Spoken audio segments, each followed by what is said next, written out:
Keybinds are the biggest life hack in Rust, but why?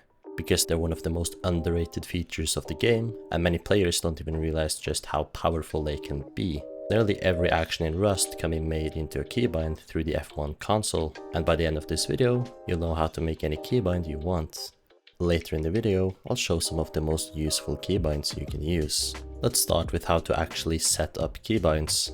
Open up the console by pressing F1. You probably know the kill command, it lets you respawn quickly, so let's turn this into a keybind. Type the word bind, followed by the key you would like to use. I prefer F5, but you can choose any key you prefer. After that, just write the command, in this case kill. Hit enter and it's saved. So now we have a keybind allowing us to quickly respawn without having to type the command every time.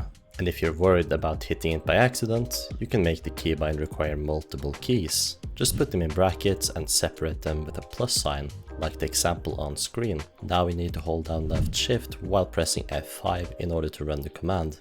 But there is one issue when it comes to creating keybinds revolving movement. Let's create a new keybind to demonstrate. This time, let's bind J to jump.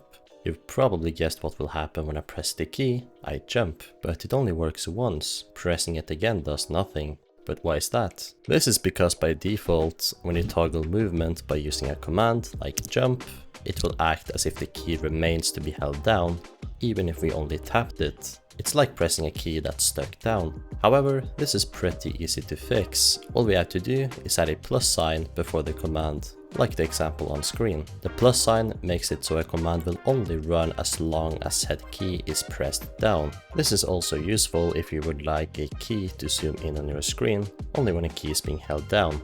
But more on this later. Now we can use our keybind to jump as many times as we want.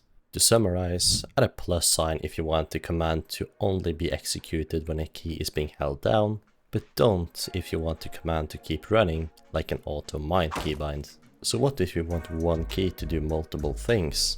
All we have to do is write our keybind as usual. Here we have the key L bound to run the command attack.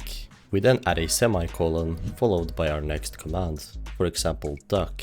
Now pressing L will have us crouch while auto mining. If you want to cancel any one of the actions, simply press the key that's normally assigned to said action. But all this eco rating is so loud.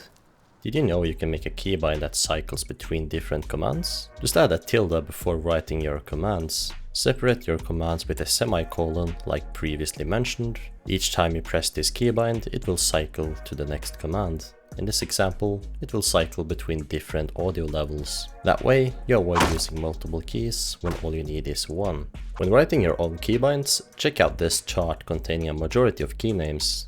As for commands, I'd recommend you check out the Rust wiki or try a luck typing them out in the console. Keep in mind that pretty much any action can be called as a command, but some may have weird names. When you're happy with your keybinds, make sure you run the command write cfg to save your keybinds and settings. And that is the basics of creating keybinds.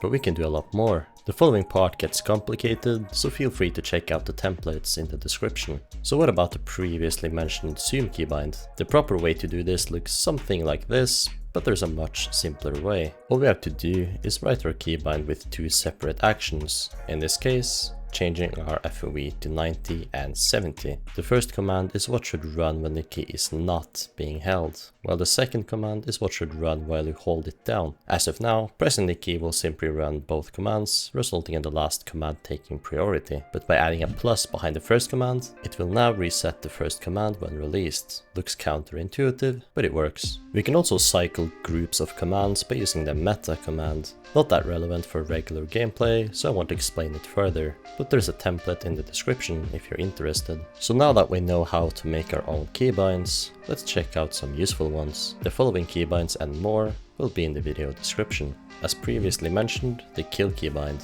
In a game like Rust, this is a must. How about having combat log automatically show up when you open the console? In this example, I've replaced the original F1 bind to first open the console, then run the combat log command. A personal favorite of mine, this keybind will toggle different audio volumes by the press of a button. Replace the first value with what your current master volume is set to. For those who didn't watch the first part of this video, this keybind will zoom in on your screen when holding down a key. You can even pair this with your right mouse button, that way you will zoom anytime you aim. Maybe you also want to toggle a flashlight or a laser when aiming, this keybind will do just that. You can even combine the last two tips if you want to, like so. And when I say you can make any action into a keybind, I mean it. How about a keybind that automatically adds a bandage to the crafting queue? You can replace the ID with any item ID in the game, as well as the amount to be added. This keybind will toggle the debug information in the bottom left corner. This next tip applies to pretty much any keybinds, but you can add a chat response to your keybinds. These messages are only visible to you, but are really useful to get feedback when performing certain tasks, like toggling chat. Speaking of which, this keybind will toggle global chat on and off with a feedback message. And this one is for the builders. The look at radius defines how far you can look away from interactable objects like boxes. Turning it down will make upgrading slightly obscured building pieces a lot easier. The default value is 0.2. Most of these are simply quality of life improvements, but some provide a competitive advantage. All sources, charts, and templates are listed in the video description. If there's something I missed or you have a keybind of your own, please share it in the comments. If you found this video to be useful, consider liking the video or even subscribing to the channel to see more.